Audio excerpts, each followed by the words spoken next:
ഇന്ന് നമുക്ക് ഇസ്രായേൽ എന്ന ജാതിയെക്കുറിച്ച് വേദപുസ്തകത്തിൻ്റെ അടിസ്ഥാനത്തിൽ അല്പകാര്യം ചിന്തിക്കാമെന്ന് വിചാരിക്കുകയാണ്. ഏഴാം കാഹളത്തെക്കുറിച്ച് പറയുന്നതിന് മുമ്പായിട്ട് ഇസ്രായേലിനോട് ബന്ധപ്പെട്ട ഈ ഏഴാം കാഹളവും യേശുക്രിസ്തുവിൻ്റെ രണ്ടാം വരവും ഒക്കെ ഇസ്രായേലിനോട് ബന്ധപ്പെട്ടിട്ടുള്ള. അതുകൊണ്ട് ഇസ്രായേലിനെ കുറിച്ചൊരു ചെറിയ വിവരണം നമുക്ക് ആവശ്യമായിട്ടാണ് ഇരിക്കുന്നത്. ലോകത്തിൽ പലർക്കും ഇസ്രായേൽ എന്ന് പറയുന്ന ജനത്തെക്കുറിച്ച് സാമാന്യമായ അറിവുള്ളവരാണ്.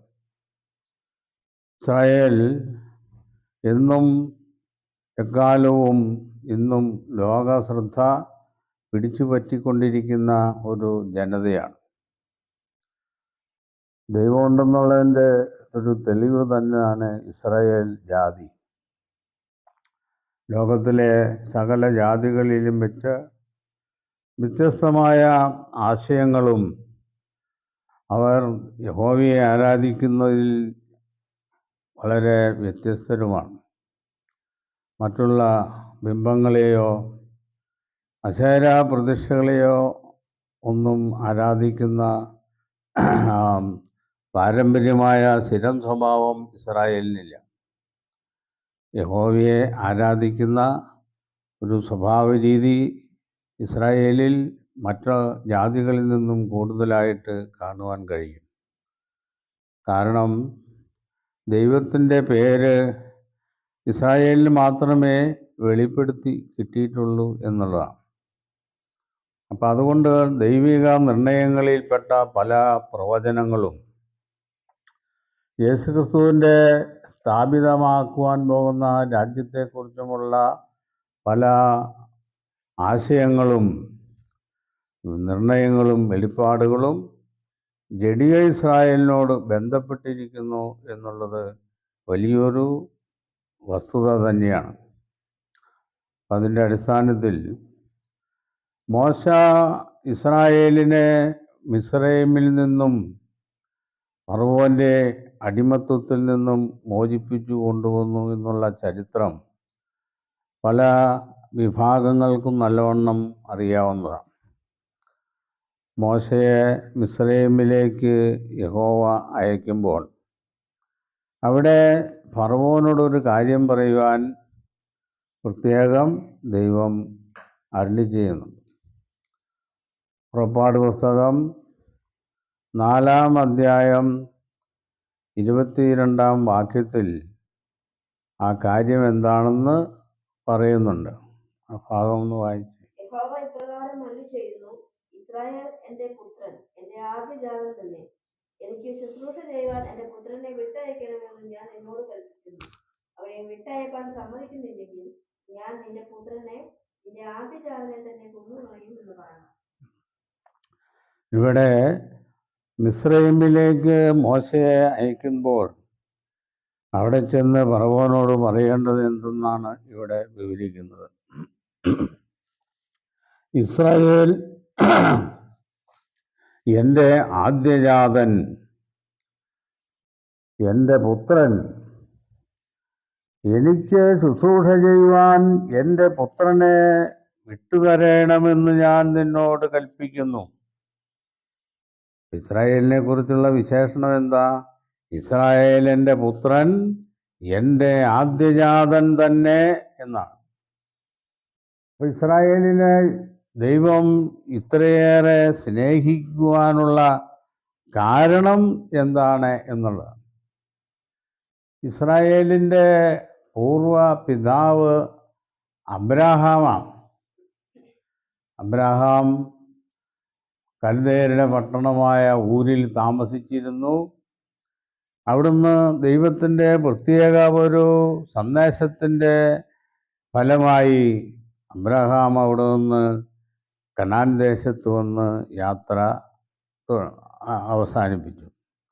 അവിടെ അബ്രഹാം, ഇസാക്ക്, യാക്കോബ് ഇങ്ങനെ ഉള്ള സന്തതി പരമ്പരകൾ ജനിച്ചു. അങ്ങനെ യാക്കോബ് എന്ന് പറയുന്ന പിതാവിൽ നിന്നും 12 ഗോത്രങ്ങൾ ജനിച്ചു.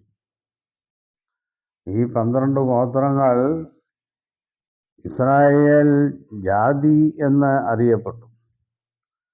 അപ്പോൾ ഇസ്രായേലിന് പ്രത്യേക ഒരു പേര് ദൈവം തന്നെ നൽകിയതാണ്. അപ്പം അതുകൊണ്ട് എൻ്റെ ആദ്യജാതനെ എനിക്ക് വിട്ടുതരണം എന്ന് പറഞ്ഞു. അങ്ങനെ എൻ്റെ ആദ്യജാതനെ വിട്ടുതരുവാൻ സമ്മതിക്കുന്നില്ലെങ്കിൽ ഞാൻ നിന്റെ പുത്രനെ, നിന്റെ ആദ്യജാതനെ തന്നെ കൊന്നുകളയും എന്ന് പറയുക. ഇത് മിസ്രയീമിൽ സംഭവിച്ച കാര്യമാണ്.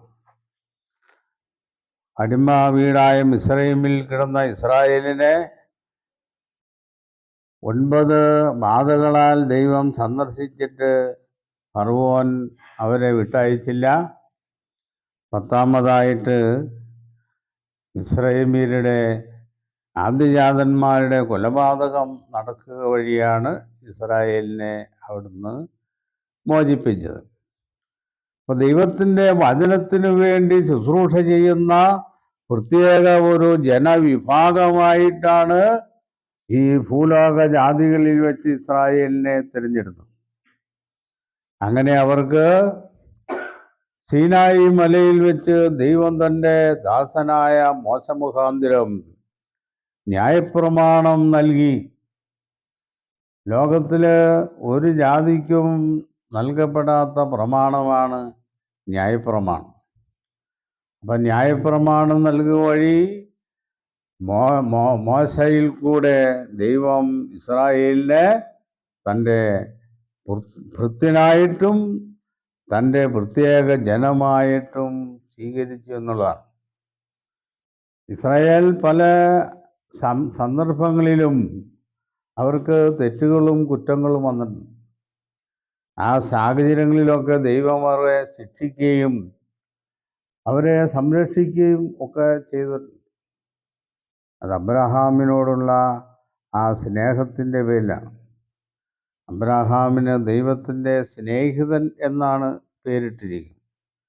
എൻ്റെ സ്നേഹിതനായ അബ്രഹാം എന്ന് പറയുന്നു. അതുമാത്രമല്ല, ഫറവോൻ്റെ അടുക്കൽ ചെന്ന് മോശ സംസാരിക്കുമ്പോൾ അബ്രഹാമിൻ്റെയും ഇസാക്കിൻ്റെയും യാക്കോബിൻ്റെയും ദൈവമായ യഹോവ എന്നാണ് സംബോധന ചെയ്തിരിക്കുന്നത്. അങ്ങനെ ആ യഹോവ ഇസ്രായേലിന് ഇന്നും സംരക്ഷകനായി നിൽക്കുന്നു എന്നുള്ളതൊരു വലിയ വിഷയം തന്നെയാണ്. അപ്പോൾ എന്തുകൊണ്ടാണ് ഈ ഇസ്രായേൽ എന്ന പേര് ഈ ജാതിക്ക് നൽകപ്പെട്ടത് എന്നുള്ളതിനെക്കുറിച്ച് നമുക്കൊരു വേദഭാഗം വായിക്കാം. അത് ആ പുസ്തകം പുറപ്പാടിലല്ലേ, നിനക്ക് ഇസ്രായേൽ എന്ന പേരാകും. ഉൽപ്പത്തി 37 വായിച്ചേ. ദൈവം അവനോട്, നിന്റെ പേർ യാക്കോബ് എന്നല്ലോ, ഇനി നിനക്ക് യാക്കോബ് എന്നല്ല ഇസ്രായേൽ എന്ന് തന്നെ പേരാകണം എന്ന് കൽപ്പിച്ച് അവന് ഇസ്രായേൽ എന്ന് പേരിട്ടു. ദൈവം പിന്നെയും അവനോട്, ഞാൻ സർവശക്തിയുള്ള ദൈവമാകുന്നു, നീ സന്താനപുഷ്ടിയുള്ളവനായി പെരുകുക, ഒരു ജാതിയുടെ കൂട്ടവും നിന്നിൽ നിന്ന് ഉത്ഭവിക്കും, രാജാക്കന്മാരും നിന്റെ കടിപ്രദേശത്ത് നിന്ന് പുറപ്പെടും. മതി. നിനക്ക് ഇനി യാക്കോബ് എന്നല്ല, നിനക്ക് ഇസ്രായേൽ എന്ന് പേരാകും. യാക്കോബിന് ദൈവം പേര് മാറ്റിക്കൊടുത്തു, ഇസ്രായേൽ എന്നാക്കി. ഇസ്രായേൽ എന്നുള്ള വാക്കിൻ്റെ അർത്ഥം ദൈവത്തിൻ്റെ അഭിഷിക്തൻ, ദൈവത്തിൻ്റെ പ്രഭു എന്നാണ്. ഈ ലോകത്തിലുള്ള സകല ജാതികളുടെയും മേൽ പ്രഭുവായിരിക്കുവാനുള്ള യോഗ്യത ഇസ്രായേലിന് നൽകപ്പെട്ടിരിക്കുന്നു. ദൈവത്തിൻ്റെ അഭിഷിക്തൻ എന്ന് പറഞ്ഞാൽ ഇസ്രായേലിനെ ചില പ്രത്യേക കാര്യങ്ങൾക്കായി ദൈവം മാറ്റിവെച്ചിരിക്കുന്നു എന്നുള്ളതാണ്. അതൊക്കെ എല്ലാം വിഷയങ്ങളാണെന്നുള്ളത് പ്രവചനങ്ങളിൽ ഒരുപാട് വസ്തുതകൾ രേഖപ്പെടുത്തിയിട്ടുണ്ട്. എബ്രായ ലേഖനം 9-ാം അധ്യായത്തിൽ ഇസ്രായേലിന് ഉള്ള മഹത്വത്തെക്കുറിച്ച് അവിടെ അപ്പോസ്തലൻ വിവരിക്കുന്നുണ്ട്. റോമാലേഖനം 9-ാം അധ്യായം കുറിച്ച് പറയുന്നുണ്ട്.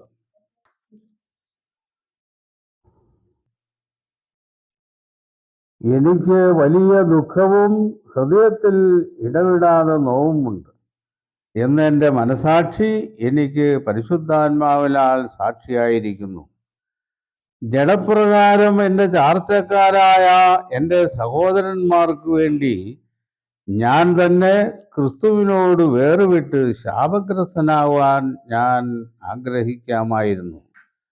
അവർ ഇസ്രായേല്യർ പുത്രത്വവും തേജസ്സും നിയമങ്ങളും ന്യായപ്രമാണവും ആരാധനയും വാഗ്ദത്തങ്ങളും അവർക്കുള്ളവ, പിതാക്കന്മാരും അവർക്കുള്ളവർ തന്നെ. അപ്രകാരം ക്രിസ്തുവും അവരിൽ നിന്നല്ലോ ഉത്ഭവിച്ചത്. അവൻ സർവ്വത്തിനും മീതെ ദൈവമായി എന്നേക്കും വാഴ്ത്തപ്പെട്ടവൻ. ആമേൻ. ഇവിടെ ജഡീക ഇസ്രായേലിൻ്റെ ശ്രേഷ്ഠതയെക്കുറിച്ചാണ് പറയുന്നത്. അവര് ദൈവത്തിൻ്റെ പുത്രത്വവും തേജസ്സും നിയമങ്ങളും ന്യായപ്രമാണവും ആരാധനയും വാഗ്ദത്തങ്ങളും അവർക്കുള്ളവ ഉണ്ടോ? വേദപുസ്തകത്തിൽ നൽകപ്പെട്ടിരിക്കുന്ന എല്ലാ അനുഗ്രഹങ്ങളും വാഗ്ദത്തങ്ങളും ഇസ്രായേലിനുള്ളത് എന്ന് പറയുന്നു. അപ്പോൾ മറ്റുള്ളവർക്ക് തോന്നാം, അപ്പോൾ ദൈവത്തിന് ജാതി വ്യത്യാസവും മറ്റുള്ള കാര്യങ്ങളൊക്കെ വ്യത്യസ്ത മനോഭാവം ഉണ്ടെന്ന് തോന്നാം. പക്ഷേ ഇത് ചില പ്രത്യേക അനുഗ്രഹത്തിന് വേണ്ടി, ലോകജാതികളെ അനുഗ്രഹിക്കുന്നതിന് വേണ്ടി ഒരു പ്രത്യേക വിഭാഗത്തെ തിരഞ്ഞെടുക്കുക എന്ന ലക്ഷ്യത്തിലാണ് യഹോവയുടെ ഈ അരുളപ്പാടുകൾ അവരെ ഏൽപ്പിച്ചിരിക്കുന്നത്. അത് ആത്മീയവും ഭൗമികവുമായ അനുഗ്രഹങ്ങൾ ഇസ്രായേലിന് അതിൽ വരുന്നുണ്ട്. ഇപ്പോൾ ഇസ്രായേൽ 1948 ഇസ്രായേൽ സ്വതന്ത്ര രാജ്യമായി നിലകൊള്ളുകയാണ്. പക്ഷെ അവർക്ക് അവരുടെ പിതാക്കന്മാരുടെ നഗരമായ യെരുശലേം, അതിൻ്റെ പൂർണ്ണമായ ആധിപത്യം ഇസ്രായേലിന് കൈവന്നിട്ടില്ല. അത് ദാവീദിൻ്റെ നഗരമാണ്. യെരുശലേം യഹോവയുടെ വിശുദ്ധ സ്ഥലമാണ്. അതിന്നും മറ്റൊരു വിഭാഗത്തിൻ്റെ കയ്യിലിരിക്കും. അതിനി ഇസ്രായേലിന് ശാശ്വതമായി കിട്ടുന്നതുവരെ ഇസ്രായേൽ ഈ യുദ്ധം തുടർന്നുകൊണ്ടിരിക്കും. അപ്പം ജഡീക ഇസ്രായേൽ ക്രിസ്തുവിൻ്റെ രണ്ടാം വരവിനോടും ദൈവത്തിൻ്റെ രാജ്യത്തോടും ബന്ധപ്പെട്ടിരിക്കുന്ന വിഷയമാണെന്ന് നമുക്ക് ഈ റോമാലേഖനത്തിൽ നിന്ന് മനസ്സിലാകും. റോമാലേഖനം 11-ാം അധ്യായത്തിൽ പറയുന്നുണ്ട്, ഇങ്ങനെ വിടുവിക്കുന്നവൻ സിയോനിൽ നിന്ന് വരും, അവൻ യാക്കോബിൽ നിന്ന് അഭക്തിയെ മാറ്റും. വിടുവിക്കുന്നവൻ എന്ന് പറയുന്നത് യേശുക്രിസ്തുവിൻ്റെ രണ്ടാമത്തെ വരവിനെ കുറിച്ചാണ്. അവൻ സിയോനിൽ നിന്ന് വരും. സിയോൻ ദൈവത്തിൻ്റെ വിശുദ്ധ സ്ഥലത്തെ കുറിച്ചാണ് പറയുന്നത്. പിതാവിൻ്റെ സന്നിധാനത്തിൽ നിന്നും യേശുക്രിസ്തു ഭൂമിയുടെ രാജാവായിട്ട് വരുമ്പോൾ ഇസ്രായേൽ മുഴുവനും രക്ഷിക്കപ്പെടും. ഇസ്രായേൽ മുഴുവൻ രക്ഷിക്കപ്പെടുക വഴി ജാതികൾക്ക് അതൊരു സാക്ഷ്യമായി തീരും ഇസ്രായേൽ. അപ്പം ഇസ്രായേലിൻ്റെ സാക്ഷ്യം ഭൂലോക ജാതികൾ മുഴുവൻ അംഗീകരിക്കുക വഴി എല്ലാവരും ക്രിസ്തുവിനെ അറിയുന്നവരായി തീരും. അപ്പം എല്ലാവർക്കും ക്രിസ്തുവിനെ അറിയുവാനുള്ള മാർഗമായിട്ടാണ് ദൈവം ഇസ്രായേലിനെ തിരഞ്ഞെടുത്തിരിക്കുന്നത് എന്നുള്ളതാണ് ദൈവനിർണയത്തിൻ്റെ പ്രധാനമായ ഭാഗം. ഇസ്രായേൽ കർത്താവിനെ ഒന്നാം വരവിൽ കർത്താവിനെ മുഴുവനായി അവർ ജാതി എന്നോണം അവർ മുഴുവൻ ക്രിസ്തുവിനെ അംഗീകരിച്ചില്ല. പക്ഷേ കർത്താവിൻ്റെ രണ്ടാം വരവ് ആകുമ്പോഴേക്കും ഇസ്രായേലിന് മുഴുവൻ കർത്താവിനെ അറിയുവാനും അംഗീകരിക്കുവാനുള്ള മനസ്സുണ്ടാകും. എബ്രായ ലേഖനം 9-ാം അധ്യായത്തിൻ്റെ 12-ാം വാക്യം നമ്മളൊന്ന് വായിക്കാം. മൂത്തവൻ ഇളയവനെ സേവിക്കും എന്ന് അരുളിച്ചെയ്തു. ഞാൻ യാക്കോബിനെ സ്നേഹിച്ച് ഏശാവിനെ ദ്വേഷിച്ചിരിക്കുന്നു. ഇസാക്കിൻ്റെ 2 മക്കളാണ് യാക്കോബും ഏശാവും. അതായത് അബ്രാഹാമിൻ്റെ പുത്രനായ ഇസാക്ക്, ഇസാക്കിൻ്റെ പുത്രന്മാരായ യാക്കോബും ഏശാവും. ഇതിൽ ദൈവം യാക്കോബിനെയാണ് തിരഞ്ഞെടുത്തത്. ഏശാവിനെ തിരഞ്ഞെടുപ്പിൽ നിന്ന് ഒഴിവാക്കി. അത് എന്തുകൊണ്ടാണ്? അത് ദൈവത്തിൻ്റെ പ്രത്യേക ഉദ്ദേശമാണ്. ഞാൻ യാക്കോബിനെ സ്നേഹിച്ച് ഏശാവിനെ ദ്വേഷിച്ചിരിക്കുന്നു. അപ്പോൾ അബ്രഹാമ്യ സന്തതിയിൽ 2 വിഭാഗമുണ്ട്. ആത്മീയ ഇസ്രായേലും ജഡീക ഇസ്രായേലും. അവരിൽ ആത്മീയ ഇസ്രായേലിനെ മുഴുവൻ മനുഷ്യരാശിയെയും അനുഗ്രഹിക്കുന്ന ഒരു ഭാഗമാക്കി തീർക്കുവാനാണ് ദൈവം ഉദ്ദേശിച്ചിരിക്കുന്നത്. അപ്പോൾ ദൈവത്തിൻ്റെ ഉദ്ദേശങ്ങളും പ്ലാനുകളും നിവൃത്തിയാക്കുന്നതിന് വേണ്ടി ദൈവം തൻ്റെ ആളുകളെ പല വിഭാഗങ്ങളായി തിരിച്ചും തൻ്റെ വാഗ്ദത്തങ്ങളുടെ നിവൃത്തിക്കായി ഉപയോഗിക്കും എന്നുള്ളതാണ്. ഇസ്രായേൽ മക്കളുടെ എണ്ണം കടൽക്കരയിലെ മണൽ പോലെ ആയിരുന്നാലും ഒരു ശേഷിപ്പ് രക്ഷിക്കപ്പെടും. കർത്താവ് ഭൂമിയിൽ തൻ്റെ വചനം നിവർത്തിച്ച് ക്ഷണത്തിൽ തീർക്കും എന്ന് പറയുന്നു. അബ്രാഹാമിനോട് ദൈവം പറഞ്ഞത് ഇങ്ങനെയാണ്: നിന്റെ സന്തതി ആകാശത്തിലെ നക്ഷത്രങ്ങൾ പോലെയും കടൽക്കരയിലെ മണൽത്തരി പോലെയും നിനക്ക് സന്തതി ഉണ്ടാകും. ഈ വാഗ്ദത്തങ്ങൾ അബ്രാഹാമിന് കൊടുക്കുമ്പോഴും അബ്രാഹാമിന് സന്തതി ഇല്ലായിരുന്നു. അങ്ങനെ ഇരിക്കെ അബ്രാഹാമിന് ആദ്യം ജനിക്കുന്ന സന്തതി, അത് അബ്രാഹാമിൻ്റെ വെപ്പാട്ടിയായിരുന്ന ഹാഗാറിൽ അബ്രാഹാമിന് ജനിക്കുന്ന സന്തതി ഇസ്മായേലാണ്. ഇസ്മായേലർ എന്ന് അറിയപ്പെടുന്നു. ഇസ്മായേല് ജനിച്ചപ്പോഴും യഹോവ അരുളി ചെയ്യുന്നു, നിന്റെ ഭാര്യയായ സാറ തന്നെ നിനക്കൊരു സന്തതിയെ പ്രസവിക്കും. അവനാണ് വാഗ്ദത്ത സന്തതി. ആ സന്തതിയാണ് ഇസ്ഹാക്ക് എന്ന് പറയുന്നത്. അപ്പോൾ ഈ ഇസ്മായിലിൻ്റെയും ഇസ്ഹാക്കിൻ്റെയും പിതാവ് അബ്രാഹാം തന്നെയാണ്. 2 ഭാര്യമാർ, ഒന്ന് സാറായും, സാറ യഥാർത്ഥ ഭാര്യയും, ഹാഗാർ സാറായുടെ വെപ്പാട്ടിയുമായി. അപ്പോൾ ഈ വെപ്പാട്ടിയിൽ ജനിക്കുന്ന സന്തതിയാണ് ഇസ്മായേലിൽ, സാറായിൽ ജനിക്കുന്ന സന്തതിയാണ് വാഗ്ദത്ത സന്തതി. ഈ വാഗ്ദത്ത സന്തതിക്കാണ് അബ്രാഹാമ്യ ഭവനത്തിൻ്റെ ഉടമസ്ഥാവകാശവും അനുഗ്രഹങ്ങളും. പക്ഷേ അന്നത്തെ കാലത്ത് ജ്യേഷ്ഠാവകാശമാണ്, മൂത്തവനാണ് അനുഗ്രഹങ്ങൾ കൊടുക്കേണ്ടത്. പക്ഷേ അനുഗ്രഹം ദൈവത്തിൻ്റെ വാഗ്ദത്തത്താലാണ് വലിയത് എന്ന് വരുന്നതിന് വേണ്ടിയിട്ടാണ്, ജഡപ്രകാരമല്ല എന്നുള്ളതിന് വേണ്ടിയിട്ടാണ് ഇസ്ഹാക്കിന് ഈ അനുഗ്രഹം നൽകപ്പെടുന്നത്. ദൈവം അബ്രാഹാമിൻ്റെ 2 മക്കൾക്കും അനുഗ്രഹം കൊടുക്കുന്നുണ്ട്. അത് അബ്രാഹാം അതിനെക്കുറിച്ച് പറയുന്നു. നിന്റെ സന്തതിയിൽ ഭൂഗോത്രങ്ങളെല്ലാം അനുഗ്രഹിക്കപ്പെടും എന്ന് പറയുന്നു. അബ്രാഹാമിൻ്റെ സന്തതി ഇസ്ഹാക്ക്. ഇസ്ഹാക്ക് യേശുക്രിസ്തുവിനെയാണ് സൂചിപ്പിക്കുന്നത്. ആ യേശുക്രിസ്തു ആകുന്ന സന്തതിയിൽ കൂടി ഭൂഗോത്രങ്ങൾ അനുഗ്രഹിക്കപ്പെടും. അനുഗ്രഹം എന്ന് പറയുമ്പോൾ അനുഗ്രഹത്തിൻ്റെ എതിര് ശാപമാണ്.